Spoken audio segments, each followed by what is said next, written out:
Weakness is an inner condition which needs to be corrected. He took hadith from the authentic books of hadith, from Sahih Bukhari, Muslim, Tirmidhi, and he went over the main subjects of tasawwuf. So Mullah Mahmud ran after him, he took a shoe and threw at him, cleaning the heart, cleansing it, purifying it. Your shaykh will only help you. He will take you along. He won't carry you on his shoulders. He will show you the way. You have to walk on that way.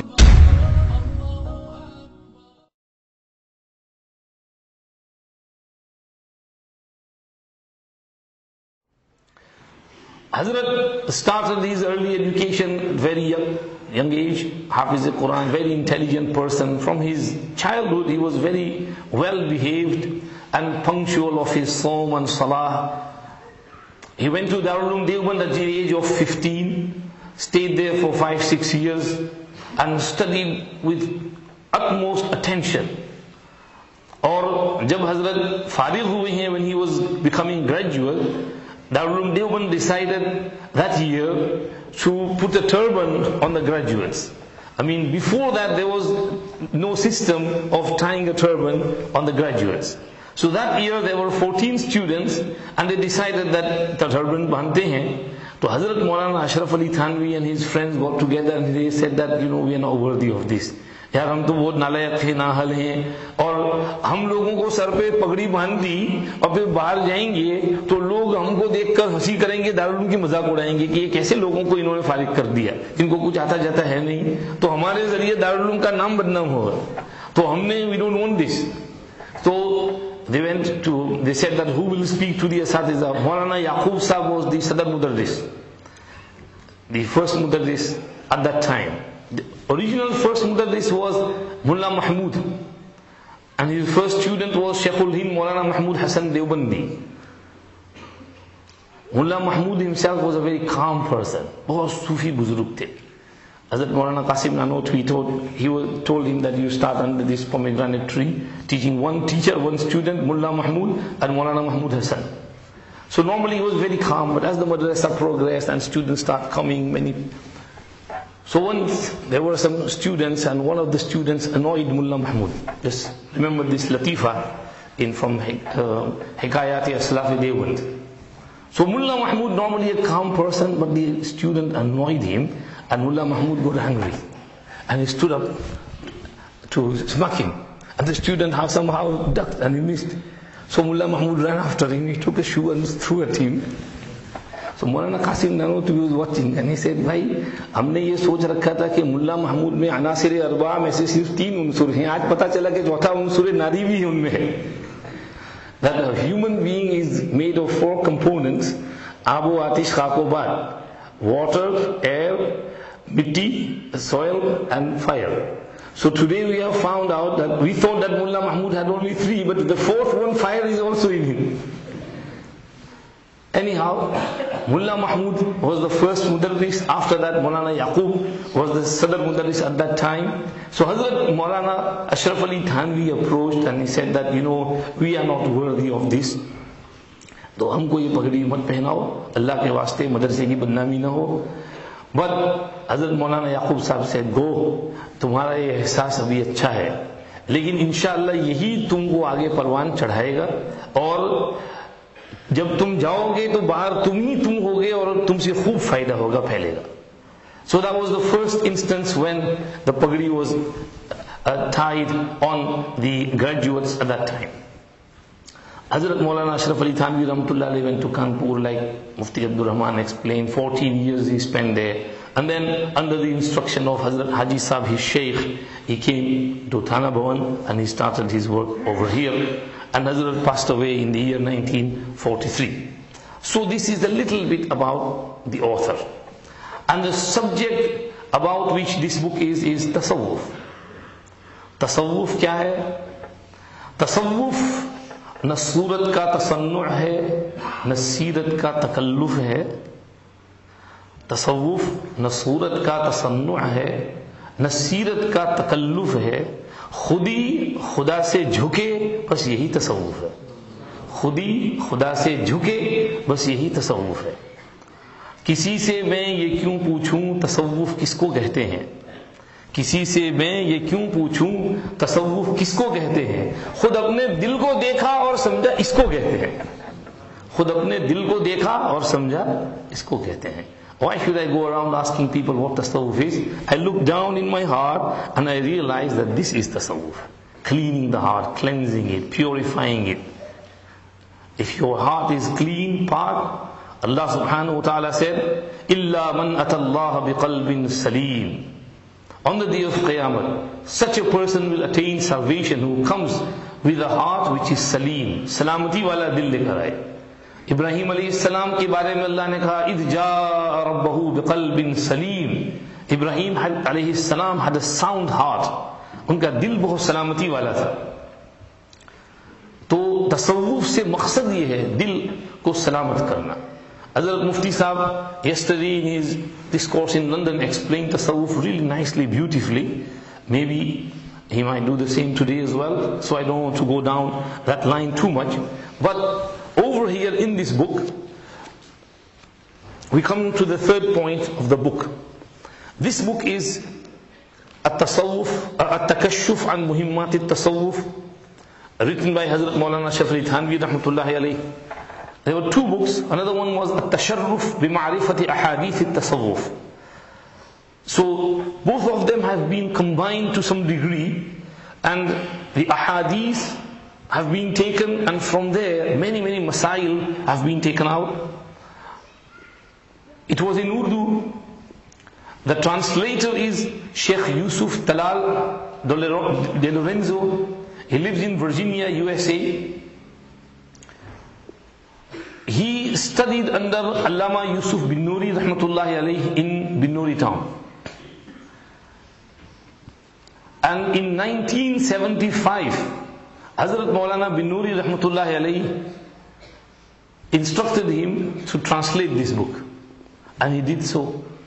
But he says after that, the translation remained with me and it did not get to the stage of being published. So it was just like a manuscript with him. Our friend, respected Yahya Bata, has this institution called At-Turath. And he intends to get the mirath of our ulama out into the open. So he has published some real nice books. When you go out, you can see on the stall the books that At-Turath have published, like Bustanul Muhaddithin's translation, Muwatta Imam Muhammad's translation. So similarly, he requested Sheikh Yusuf Talal to go over this translation again, redo it, edit it, and then you can publish it through At-Turath. So when Yahya Bhai wants to do something, he just gets behind it and he gets it done. So mashallah, he persevered with his request, and Sheikh Yusuf Talal accepted it, and then alhamdulillah this translation came into being. So in the preface of this book, the translator explains what tasawwuf is. So I will just read it from here and also read a little bit from Hazrat Maulana Ashraf Ali Thanwi rahmatullah alayhi himself's wordings regarding tasawwuf. Let me read from Hazrat Thanwi's words first.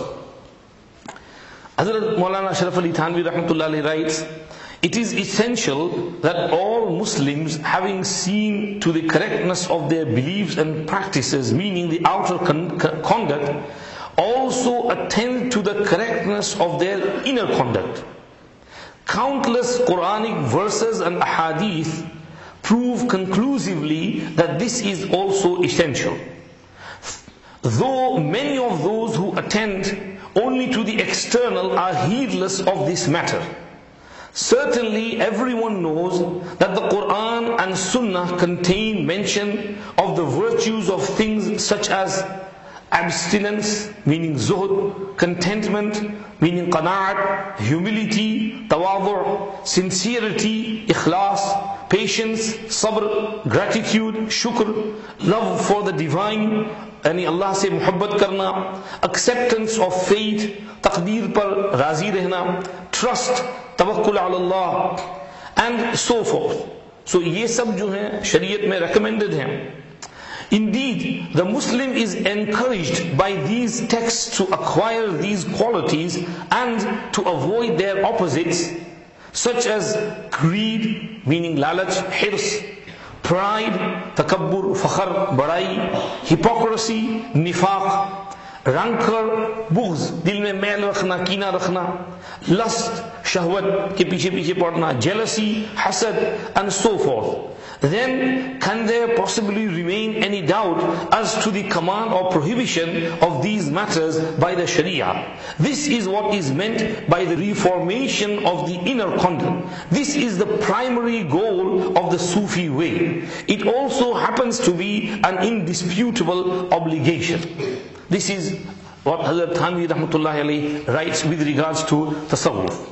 Over here in the beginning, Hazrat Sheikh Yusuf Talal, the translator, writes, certain of the precepts of the Sharia have to do with the believer's outer state, like salah, saum, hajj, zakah, marriage, divorce, discharging marital responsibilities, oaths and their expiation, buying and selling, legal procedures and giving witness, bearing testimony, bequests, inheritance, meeting and socializing, greeting and entertaining, and so forth.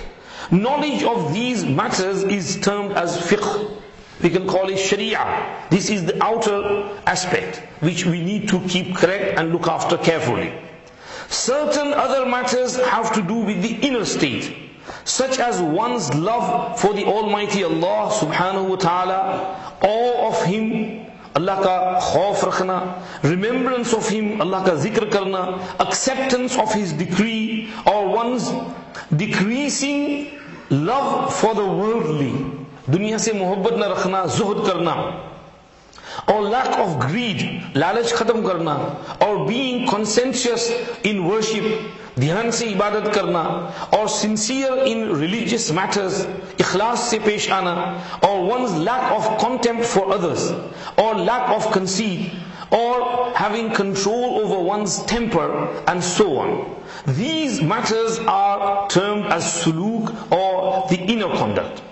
Then, in the same way that a Muslim is to obey the rules of fiqh in his or her outward behavior, he or she must also obey the rules of the inner conduct.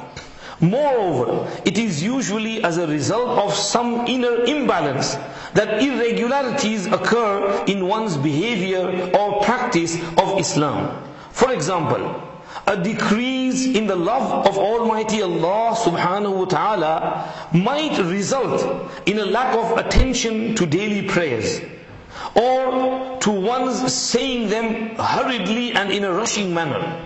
So if you don't have the love of Allah in your heart, you will rush your salah, or you will not pray properly, you will miss your namaz, because you don't have the proper love of Allah. So you need to develop that love of Allah so you can pray properly. Namaz barabar पढ़ सकेंगे अगर अल्लाह की मोहब्बत दिल में होगी. इसको पैदा करना जरूरी है. तसव्वुफ ये करता है, तुम्हारे दिल में अल्लाह की मोहब्बत पैदा करता है.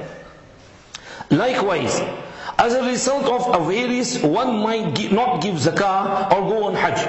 Stinginess, बखीली जो है ये बीमारी है. It makes you withhold zakat. It makes you stop going for Hajj. Hajj is farz upon you, but you are scared, I will have to spend money. So stinginess is a bad habit. You need to rectify that condition. Some people get so stingy, they don't wash their clothes properly. Even when they get napak, they pray salah with that napak clothes, because of that stinginess, because of using water and soap powder and that. So that salah is not valid. So stinginess is an inner condition which needs to be corrected. So the tasawwuf and Sufiya kiram, they help you to rectify that condition. This is what tasawwuf is about. Similarly, owing to one's self-aggrandizement or one's inability to check one's anger, one may commit injustice or injustice on another, or usurp his or her rights. अगर इंसान अपने गुस्से को control में न रखे तो दूसरे पर जुल्म करेगा, मारेगा, उसका हक खा जाएगा, उसकी जमीन खा जाएगा, पैसा खा जाएगा और चीजें ले लेगा. तो गुस्से को कंट्रोल में करना ये जरूरी है. If one was to recognize one's faults and then take care to correct them, the fact remains that unless some sort of inner rectification takes place, one will be sure to lapse in one's effort to correct the problem. Thus, for the above reasons, it should be obvious that the rectification of inner conduct is essential. Yet the problem is that inner ailments are difficult to detect. You know, these inner बीमारीज, ये दिल की बीमारियां, इसको detect करना और पकड़ना बहुत मुश्किल काम है. जल्दी पकड़ी नहीं जाती हैं ये बीमारियां. हर आदमी समझता है यार मैं तो दुनिया का सबसे बड़ा सूफी हूं. There is no big बुजुर्ग in the dunya than me. So these inner bimaris, you don't realize that you've got this stinginess, you've got this anger, you've got this lack of love of Allah subhanahu wa ta'ala, and you've got all these pride and haughtiness and show off and boasting and these bad bimaris. So he's saying that these inner ailments are difficult to detect, and even if they are detected, it is no easy matter to prescribe a proper cure for them. It's not easy to prescribe a proper cure for them. In fact, even if the cure was to be known, the taking of medicine is nearly always distasteful. You don't like the medicine. Kadwi hai dawa iski islah ki dawa kadwi hai. Now this is what Hazrat Maulana Ashraf Ali Thanwi rahmatullahi used to do. In his khanqah, people would come for their rectification, and Hazrat would look at their condition carefully and give them the right medicine. Moving on.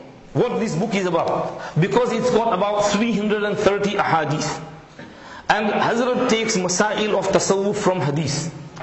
Now this is an innovative way of Hazrat Thanwi rahmatullahi. Before, the Sufi Kiram used to write books in which tasawwuf and hadith are incorporated with one another, like Harith ibn Asad al-Muhasibi, Abul Qasim al-Qushayri, Junaid Baghdadi, and others who say that tasawwuf and Quran hadith are interlocked with one another like these fingers. So they wrote some hadith, but sometimes in the books of Sufiya, like the books of Imam Ghazali and Abu Talib Makki's Qutul Qulub, there might be hadiths which are not that strong, and there is some weakness in the chain. This is not due to some fault with the Sufis. There is some reason is given over here by Sheikh Yusuf Talal, but I give another reason which is mentioned in Sahih al-Muslim, where Imam Muslim narrates from, I think, Yahya al-Qattan. يَجْرِي الْكَذِبُ عَلَى لِسَانِهِمْ وَلَا يَتَعَمَّدُونَ الْكَذِبِ. The explanation given there is that الْمَرْءُ يَقِيسُ عَلَى نَفْسِهِ. A person gauges the other person according to his own self. So I think that this Haji Sahib is just like me, he's thinking the way I am thinking. So the Sufis think that I never lie, so nobody lies. So when they give them some hadith, they take it on face value and they take it, yes, this is the saying of Rasulullah sallallahu alaihi wasallam. That's where the mistake comes. So there was that many ahadith which were not right or da'if or weak or maybe sometimes mawdu, they come in those books, but that does not mean that that person is a bad person. Hazrat Maulana Ashraf Ali Thanwi rahmatullahi, what he did over here was, he took hadith from the authentic books of hadith, from Sahih Bukhari, Muslim, Tirmizi, and he went over the main subjects of tasawwuf. Like for example, bay'at, from which hadith bay'at is taken. Or also from, like for example, fana fi shaykh, from which hadith the Sufi take these matters. Like group zikr, you can do zikr in a congregation. So and so hadith prove that dhikr or in congregational zikr is allowed, there is no harm in there. Like for example, spiritual knowledge, ilmul ladunni. Sayyidina Ubay ibn Ka'b was asked, ayyu ayatin a'zamu fi kitabillah, by Rasulullah sallallahu alaihi wasallam, and he said, ayatul kursi, Allahu la ilaha illa huwal hayyul qayyum, and Rasulullah sallallahu alaihi wasallam replied, liyahnikal ilmu abal munzir. So Hazrat Thanwi takes from there that certain ilm is given to a person when he is busy in remembrance and zikrullah all the time, then Allah inspires him. Allah is Allah. Like He used to inspire the Anbiya alayhimus salam, He inspires the awliya izam as well. So he takes that from there. Like the possibility of malaika revealing themselves in front of awliyaullah. This is possible. Hazrat mentions this through the hadith of Usayd ibn Huzayr, who was busy reciting his salah and he was reading Surah Al-Kahf, and the malaika came down and he witnessed them, he saw them, and then they immediately went back up, and he related that to Rasulullah sallallahu alaihi wasallam. So Hazrat proves from this hadith of Sahih al-Bukhari that people other than the Anbiya alayhimus salam can also see the angels sometime. Similarly, shaitan as well. Sometimes they can see the shaitan as well. Proved from the hadith of Abu Hurairah radiyallahu anhu, when Rasulullah sallallahu alayhi wasallam told him to look after the money of wealth of zakah, and shaitan used to come and take from him. So he says that sometimes shaitan can appear before a person as well. It doesn't have to be wali, any person, normal person as well, and he thinks this is a human being, in reality he is a shaitan. So this is possibility. So you have to be very careful. They can trick the Sufis as well. The shaitan can come and say, I am the angel, I am Jibreel alayhi salam, and Allah has told you to do this. So Sufis have to be very careful. So Hazrat explains this. So these types of matters regarding, for example, Sufis say Kashful Qubur. You can go into, detail over there. That sometimes awliyaullah go in a qabristan and they can see the condition of the qabr. It is opened before them. Hazrat Mufti Kifayatullah Sahab from Palanpur came once, and we took him to this, our qabristan, local qabristan, and he in Bolton. He stood there for a while, and then he hurriedly said, "Chalo, chalo, jaldi chalo, yahan se, jaldi chalo." So I was shocked that Hazrat just came with so eagerness, and suddenly, after he didn't say anything. After that, when he went for a bayan in Preston, he said that I've been to some qabristans over here, and I have seen that people are in azab due to mortgages. They have taken mortgages, their household and families are paying mortgages, and they have died and gone to qabr, and they are getting azab over there. So then I realized that, Hazrat witnessed this.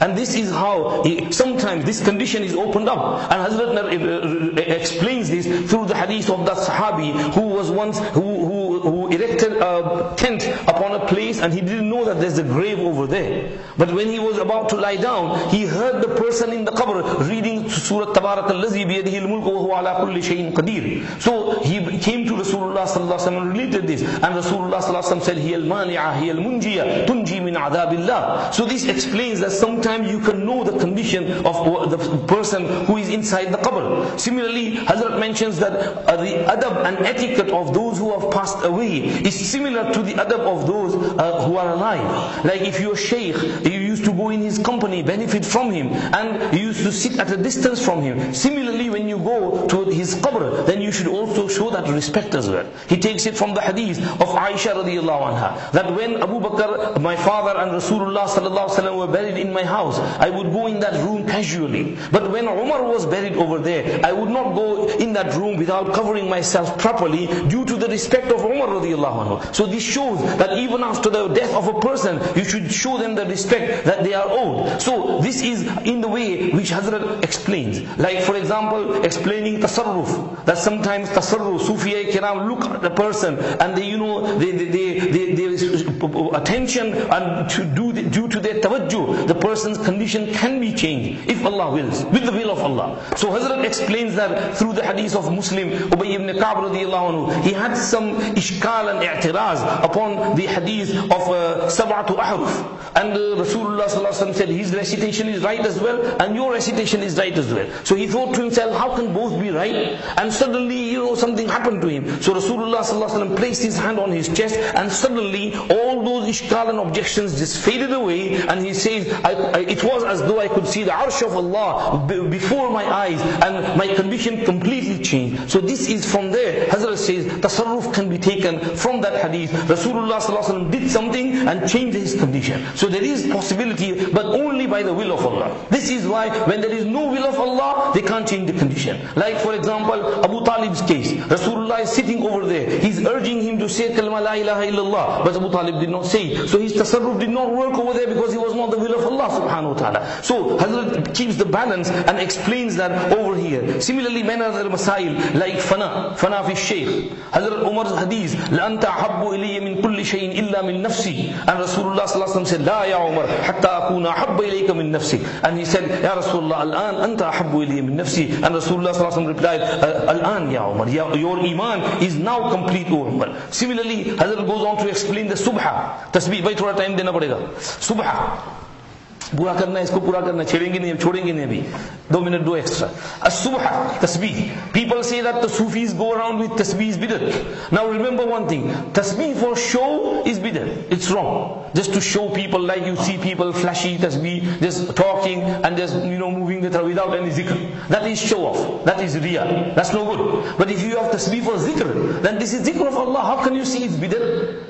The hadith, Hazrat brings in the hadith of Hazrat Safiya radiallahu anha, who was sitting with 4,000 date seeds in front of her, and she was counting her tasbih on there. So Hazrat said, if the date seeds are separate, or whether you join them in one piece of string, they're both same. The aim is to count how much you have done. So the counter is allowed, whether it's in the form of tasbih, or whether it's the digital counter, or whichever counter, just in order to help you to remember how much you have prayed, how much you want to pray. So tasbih is no bid'ah, it's allowed. Hazrat goes on to mention other, ilham. Wallahu alhamahu dhalik. Sharah Allahu sadra Abi Bakrin fa'alimtu annahu al-haqq. Similarly, Hazrat goes on to other aspects. Like, for example, Hazrat keeps a balance. He says that, some people keep photos of their peer and sheikh in their homes. They say, we are from this Chishti silsila or that silsila, and this is our shuyukh, and they hang their pictures in their homes. Hazrat said this is haram, not allowed. Hazrat brings in the dalil from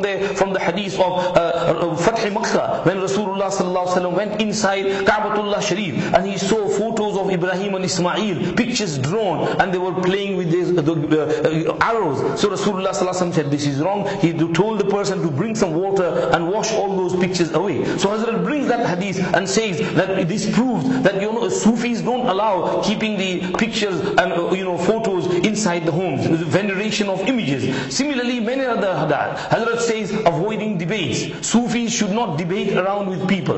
Hazrat takes this from the hadith, Man taraka al-mira'a wa huwa batilun bunya lahu baytun fi rawad al-jannah, wa man taraka al-mira'a wa huwa muhiqqun bunya lahu baytun fi wasat al-jannah, wa man hassana khuluqahu bunya lahu fi a'daha. That if you have an argument with someone and you are wrong and you accept your defeat and say sorry to that person, apologize, Allah will give you a place on the outskirts of Jannah. If you are in an argument with someone and you are right, but still you say, okay, no problem, I don't want to argue with you, Allah will give you a place in the middle part of the Jannah.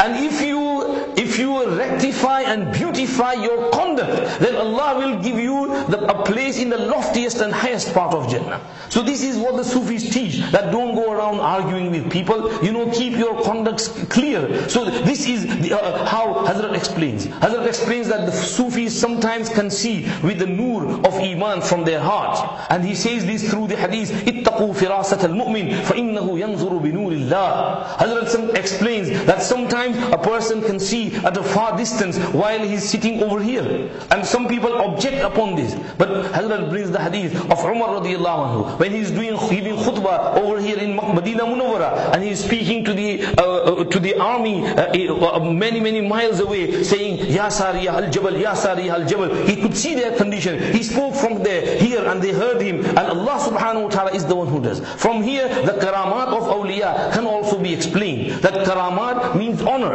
Allah honors a person whom He loves with something out of this world, something miracle. Allah wants to honor him. So karamat cannot be performed by the person himself. It is by the will of Allah subhanahu wa ta'ala. So this is how the masail of tasawwuf have been explained through the proper ahadith and the correct ahadith. Many other ilmul ladunni, ilham, phase, within limits, and all these aspects have been discussed in this book over here. You take this, buy it, it's only £10, spend a little bit of money, Insha'Allah you will benefit. I have just given you a taste of what is in here. You read it, Insha'Allah you will get a very good material, you will find it very eloquent, informative, and it will Insha'Allah change your perception of this subject of tasawwuf, and maybe it can make you a Sufi as well. The aim of tasawwuf is, Hazrat Thanwi rahmatullahi narrates over here. If I had time, I would have read out to you the 7 hidayat which Hazrat has given with regards to tasawwuf, the essence of inner conduct. Hazrat says, when you go on this line of tasawwuf, the aim is not to get kushuf and karamat and vision of things. There is no promise that your worldly affairs will improve because of taking this line of tasawwuf. There is no guarantee that your behavior will automatically be reformed by becoming bayat to someone. You will have to work on yourself to reform yourself. Your shaykh will only help you. He will take you along. He won't carry carry you on his shoulders. He will show you the way you have to walk on that way. Hazrat also explains that you will be responsible for your acts on the day of Qiyamah, and you will be accountable. You have to remember that. Don't think that my Shaykh is going to do everything for me, he's going to save me, or so and so is going to save me. No, you have to rectify yourself properly. Hazrat explains this properly, and the summary is, in a nutshell, in 2 words: tasawwuf is to make a person a good Muslim, good practicing Muslim. Tasawwuf's aim is to make you and transform you, change you into a good practicing Muslim. This is what this book is about, and Hazrat Mufti Sahib has been called to launch this book and to tell you, make you aware of this real nice book. Take it home, buy it from outside. Insha'Allah, Allah will give you great benefit through it. Jazakumullah.